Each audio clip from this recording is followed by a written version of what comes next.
You know, I've reviewed so many of these pre-made, pre-packaged survival kits, whether they purport themselves to be a 2 day, a 3 day, a week, a quake kit, a hurricane kit, whatever, that I'm starting to wonder, like, are these things really worth it? And I've done Rhino Ready, Quake kits. I have one here from Life Gear. I've done stuff from SE. The SE Advanced Survival Kit, I think, was one of the best comprehensive kits I saw, and it didn't give you a bunch of fluff. It kind of depended on you to get the things that you needed, not like the stuff that came from Preppy as well. This is the Life Gear kit. Now, it seems like a lot of different websites sell this kit. I saw it on Target, I saw it on Walmart, I saw it on plenty of different places. Are these kits really worth it? Should you buy one or should you just DIY a kit overall? Maybe.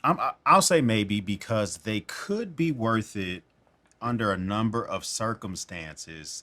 If you're brand new to the thing or whatever, like, let's jump into this bad boy. Before I get into this, if this is your first time stopping by, get subscribed to the channel. I like to talk about prep gear, EDC stuff that's going on in the world that may affect your readiness, etc., etc. If you like that type of content, I would love for you to subscribe and join the battalion. This is a Life Gear kit. The bag itself is pretty mediocre. The shoulder straps are not super comfortable, but I guess we'll just jump into it and just see what we got here. So a lot of different websites have different specs on how long you can survive with this kit. I've seen 2 day kits. I've seen kits that talk about, you can just different scenarios. Okay, but let's just talk about the things you get inside. So on the outside, you get a water bottle pocket, which is not very well woven or sewn, but it does exist. I would think you would imagine having a hard time putting like a Nalgene bottle or something in there.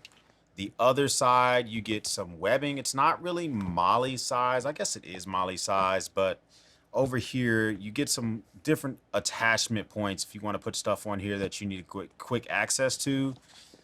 The very bottom of the bag, you do. Matter of fact, let's just take a look at the back of the bag, and then we'll go back to that front pocket. So you do have like this air mesh that they are trying to give you, I guess, in an attempt to make it more breathable. If you're wearing this for a long distance, I'll just kind of be real with you. This bag is not very comfortable.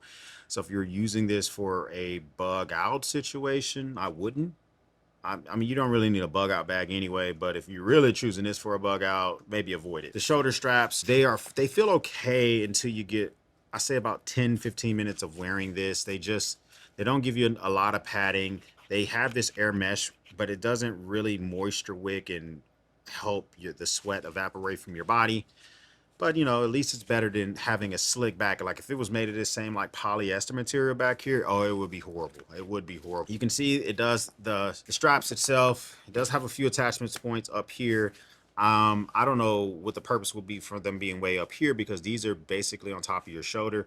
I guess if you have a forward facing light, maybe you can put something up here, but a few attachment points. This is a more viable place to attach stuff. So if you want to actually, no, you can't even attach anything right here. You have to go vertical with it. So here's the chest cinch area. And one thing I will say, the chest cinch does not have any cord keeps in it. So you're going to have to use some electrical tape or whatever you like to use to keep control of your cordage down here. It does move up and down relatively easy. That's something that you care about. And there is no quick release system on this bag, which is a good thing. It makes it a little bit more sturdy, pretty easily to adjust. Once again, no cord keep anywhere on the bag itself. It does have a waist strap, and the waist strap has pockets built in that you can put any type of gear or whatever you might need on the front. In this front pocket, it's basically the same material on the inside of this pocket as it is on the outside. The zipper itself is not a YKK zipper. Now, I'm not seeing an identification of a YKK zipper. So just be cautious of how much you try to stuff it. Be cautious of how much you try to stuff this water bottle pocket, this front pocket, and any of these waist pockets down here. Okay, they're not labeled as YKK. So that's what you get. Now, why would you want a bag made of this material? You see this is rolled up right here. If you roll this up properly, this bag is waterproof. So if you want to, say for instance, for some crazy reason, you had to cross a creek that was neck height or chest height or whatever, you can get butt naked, put all your clothes in this bag, use this bag to help you float, because if you trap air inside of it, in theory, this can help you float, and then cross the river or the water or whatever, and then your clothes will be dry. Get to the other side, put the clothes back on. That might work out for you. That's why these bags exist. A lot of different companies have used this type of formula and scenario. It's just a little buckle right here that kind of keeps the roll action started. And then you see the unroll. Now, this is the problem I have, is that although it is a roll type of action, I haven't personally jumped into this bag in any type of way to see if it will be waterproof. Maybe I'll throw it in a pool to see if it is, but I'm not going to test that out. But you know, you're getting all this for around one or about $200 ish. And the thing is the reason you would buy one of these kits is because you're just not 100% sure on how to put any of these type of emergency kits together, or maybe you want a basic kit to keep inside of your closet for a blackout, or your vehicle for whatever reason. This is the bag empty. So the bag does lend itself enough room, I guess, if you really want to put additional items in here, you probably could. So this is what the inner pocket looks like. This inner pouch is, it's pretty pre-labeled. I will give them that. We're gonna go through these areas here in a second, but this is basically burrito roll. Let me pull it up so you can see it. So it's highly labeled. This idea has come from a lot of different companies. It would be nice if this thing itself was a backpack. It does look like something you can carry, burrito roll up and carry this, but it would be nice if you can wear this as a backpack, just in case you wanted to abandon that bag for whatever reason. So we'll go through this here in a second, but the things that are not inside of that kit, first, you do have some emergency food rations, which are branded SOS, who are the same company who branded this bag Life Gear. Very confident that they did not manufacture this food. It is made in the USA. It says the manufacture date was August of 2022. Expiration date is August of 2027. So this is still good for 2 more years. U.S. Coast Guard approved emergency food rations. Each pack of 6 bars provide 600 caloric calories. These things should last you a few days, especially if you snack on them, and if you supplement this bag with other things that would be able to have a long shelf life and live in a bag like this. So those are kind of a dime a dozen. You can buy those on Amazon or wherever. Then you're getting emergency drinking water. Emergency drinking water is literally that. Emergency drinking water. It's a cadence, a way you're supposed to drink these things. It's so much. Each of these have different directions on the back, but for the most part, the back of the bag will tell you it's to a point where you're near dehydration or you haven't had water forever. It tells you to drink this much water day 1 and then sip on these bags each additional day. Like, you're not supposed to chug these things because these aren't just water. I don't know what else the hell they add into these things, but they are emergency drinking water. These are also made in USA. I would say if you're going to get a kit like this, supplement it as best as you can with something like a water filter from Grail. You can get one of their knockoff competitors. You don't have to get the titanium one that I just showed you here. That thing's $200. You can get the ones that are like 99 bucks.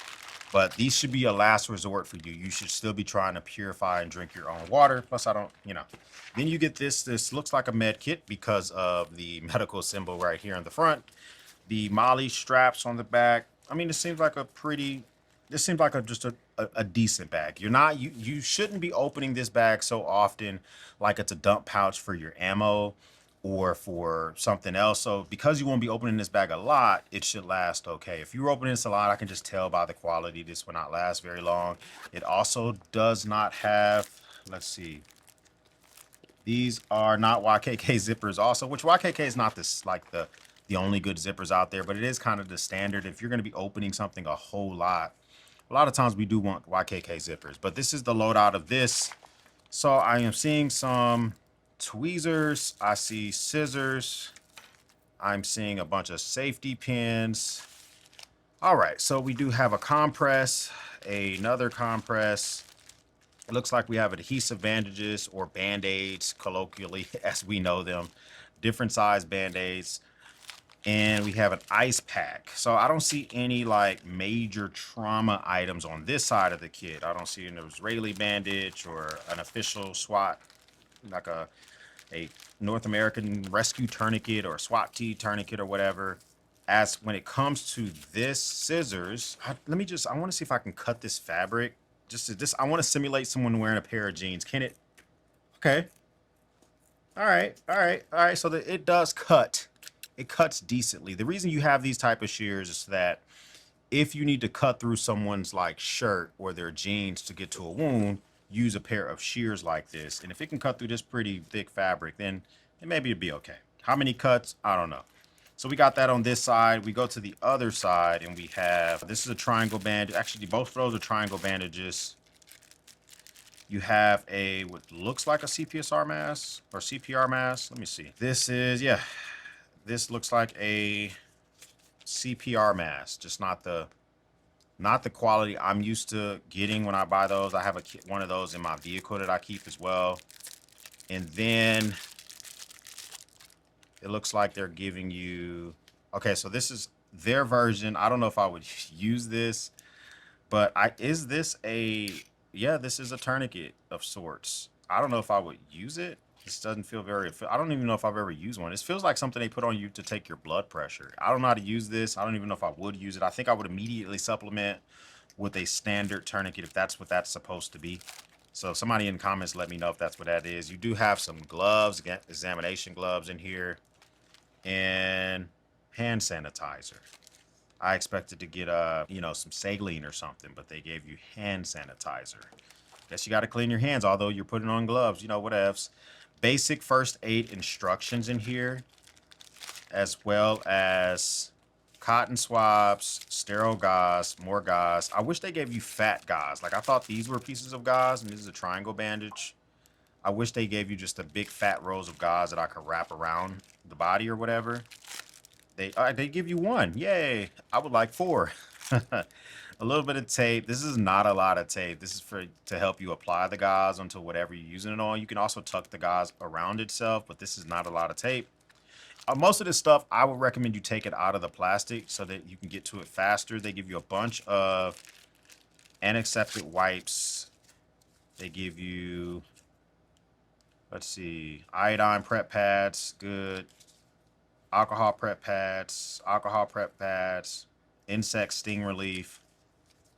Okay, so they give you a variety of stuff. Check the expiration date on all this stuff. Maybe even supplement this with pills. Maybe you want to put some headache medicine in here, anti-diarrhea medicine, you know, just different things you might want to supplement this with overall. Okay, so that's about it for the med kit. We'll put all this back in here. Never, probably. Hey, shout out to the kit, man. Y'all are trying your best. But I would, if I was going to be using this and keeping this for whatever reason, I would be heavily supplementing this exactly how I want it to be. Just a heads up. All right, so we're looking here. Now, we're going to start from the top to the bottom. I like the way these things are labeled because these leave a lot of room for you to supplement the items you think you're going to need inside. So up here, you got a hygiene area.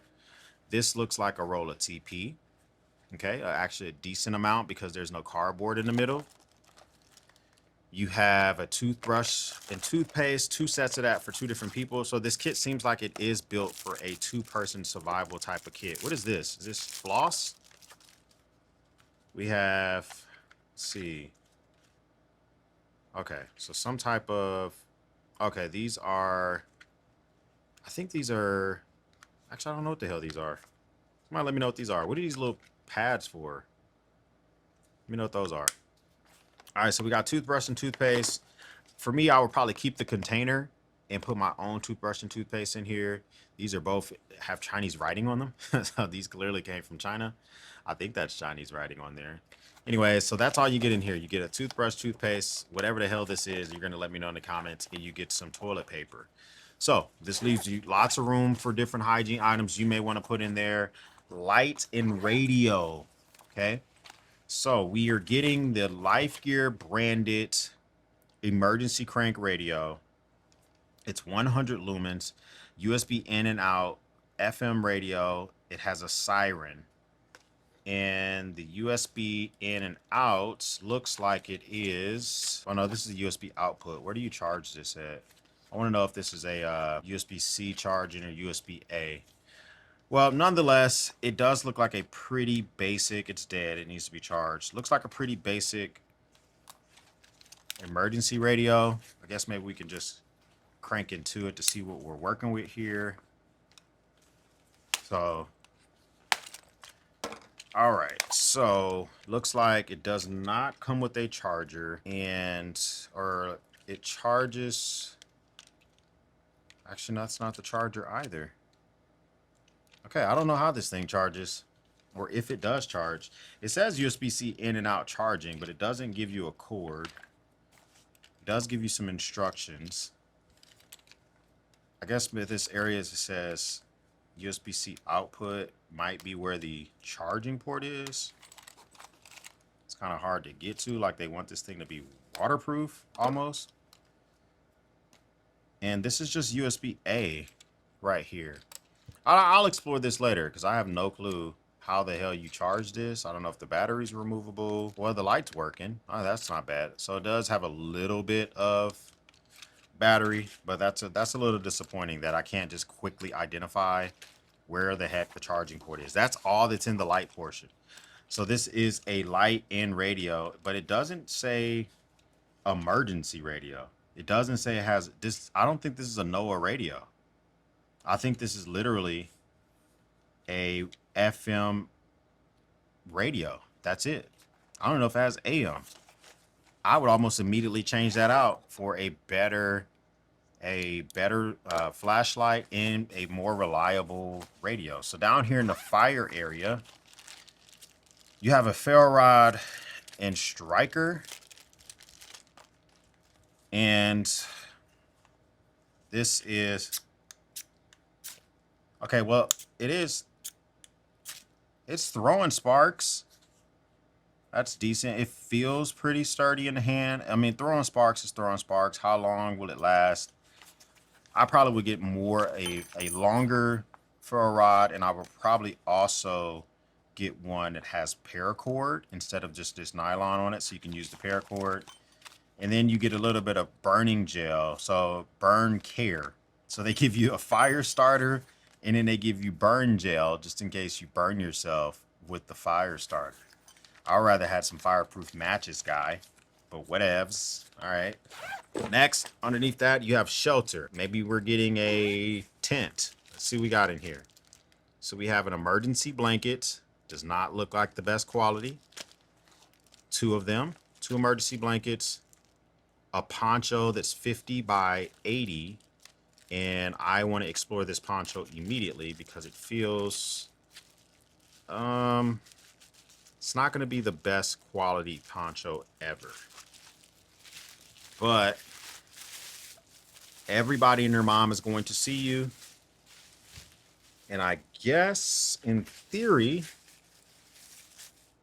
yeah, I mean, if I put this whole thing on my body, this feels like a hot poncho. The reason I wear my glory fires and stuff because they're breathable. This feels like you're wearing a trash bag, and if and when you get rained on this, you're going to be miserable. But it's a poncho nonetheless. The thing I don't like about this, though, I guess you could use this as a windbreak, but it doesn't have any grommet hose. So how can you use this in survival? Not really 100% sure. So I guess they're going to give me a tent.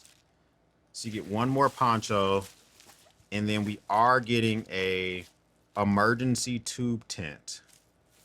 So we do have an emergency tube tent. Let's see what this thing looks like. They give you different ways to run it, and they give you cordage. So I just want to know, how does the quality feel on this tent is a question I have. So the tent also feels like I want to replace it immediately. But it is a decent length, and it does look like it's easily going to allow my entire, I'm 6'2". So if set up properly, it does feel like it would allow my entire body to kind of chill out.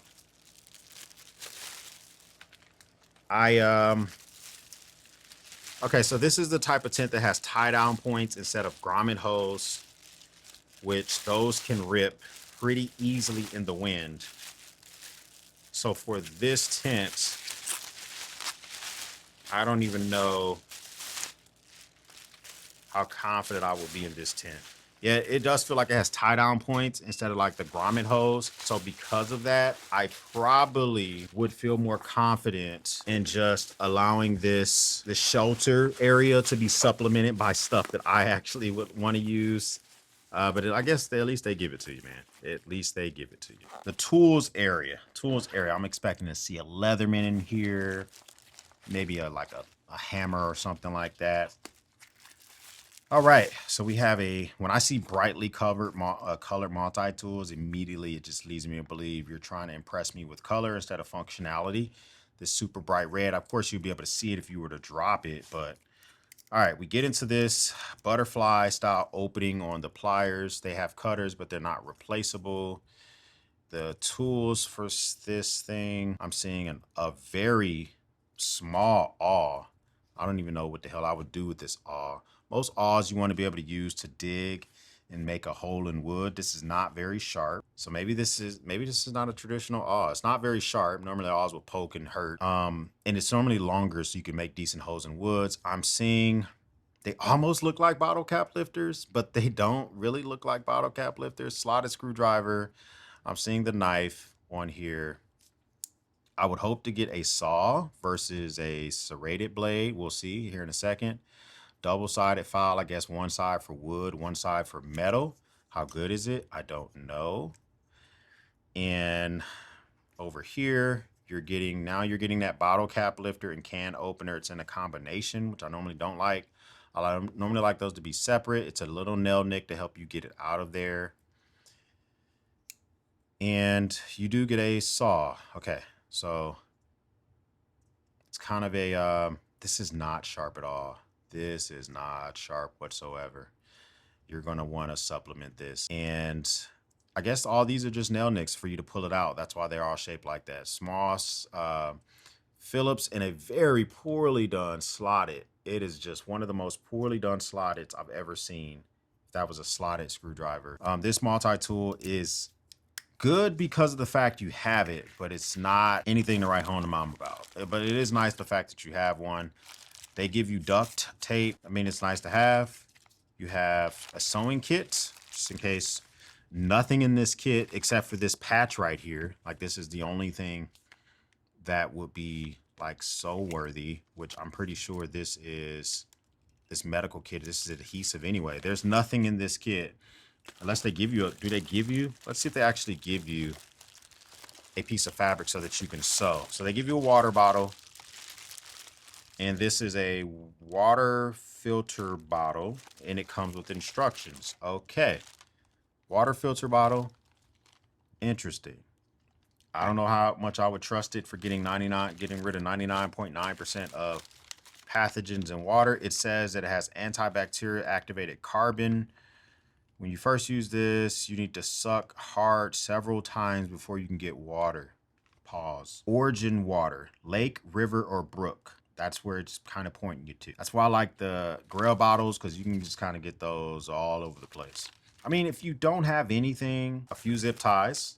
Zip ties are always appreciated because you never know when you're going to need some zip ties. You have a whistle, and it looks like some emergency. Okay, so this is a unique looking item. This is to be worn around your neck. It's not the longest thing in the world. But you put this on your neck while you're walking, and it has a whistle. All right, better than nothing. You have a compass, which is accurate. It is accurate. You just got to be very still for the compass to work. I'm hoping there's matches, and there's no matches in here. I thought there was going to be matches in here. It's just an empty area, I guess, if you want to put pills or maybe add your own damn matches in here. There's not a striker area on this, though. So you're going to want to maybe bring a striker with you. But this might be something for you to store some matches in. This is some cordage. This does not feel like 550 test for this cordage. So I am curious if it is. Yeah, I don't know about. It doesn't really label, doesn't really tell me the test strength of this. And just looking at these cords, I don't know how confident I would be in using this for more than like maybe 50 pounds. It just doesn't really feel like 550 test of cord. And what the hell are these? This is one thing I don't like about this kit. They assume that you know everything. I think this is the type of, I think these are the rehydrating paper towels. When you wet these rehydrate and become a big paper towel. I think that's what these are. I've never seen them this big before. I carry these in smaller kits. And you have some water purification tablets. Okay, appreciate that. And they give you a small stainless steel razor blade. So they give you a knife. All right, so that is the tools area. I would give that, the tools area, probably like I'll give it a C minus, because it gives you a multi-tool, even it's not the best multi-tool. I mean, it's the Life Gear SOS survival kit, whatever you want to call it. Is this worth it? Around 200 bucks. Sometimes it's lower than that. Doesn't feel worth it. I mean, if you want to buy this kit on some type of sale, stick it in a closet, maybe. But there's so much supplementing you need to do for this kit that you're going to be spending more money. It doesn't have a real knife except for on the multi-tool, which that knife was laughable. Doesn't have a good flashlight at all. That 100 lumens on the emergency radio is not going to make the cut for most scenarios. 100 lumens is going to be good for like inside of your living room, maybe inside of different parts of your house. But as soon as you get outdoors, 100 lumens is just completely laughable. It does not have a very good, reliable shelter system. And if they want you to survive in one spot, that tent will work. But I would prefer to have this tent as a windbreak versus the only like tent, like the tube tent that we're using. So that's something else to think about as well. And it doesn't have any really good cordage in here. Like, you need more cordage than just this little bit that they're giving you. This might be 20 feet. I mean, this does not feel like a lot of cordage. In an emergency situation, this stuff is golden. You're going to be wanting to use this stuff for the tube tent. And then as soon as you use this for the tent, you have no more. You have nothing else left after you get done putting that tent up. And it's like, what if you're trying to store gear, set traps, pool, whatever you might need this stuff for. And now you don't have it. That can really suck. So I would also like some carabiners, climbing rope. I mean, you would have to keep that stuff maintained. I would probably want like a really big fixed blade knife versus with a good full tang knife versus what they have going on in here. Better duct tape than this. I don't even know how good this stuff is. Is this worth $200? Probably not. I think this kit, viably as it stands right now, should sell for like 99 bucks. This probably should be like a $99 kit. I don't know, but comment down below. What do you think about this Life Gear kit? Is this everything you ever wanted in life? The medical supplies being subpar. I mean, maybe this is everything that you need. I digress, and I don't think so, but that is just me. First time stopping by, hit the subscribe button. I would love to have you part of the battalion. If this is not your first time stopping by, well, thank you once again for watching me run my grape. For everyone else, we'll speak soon.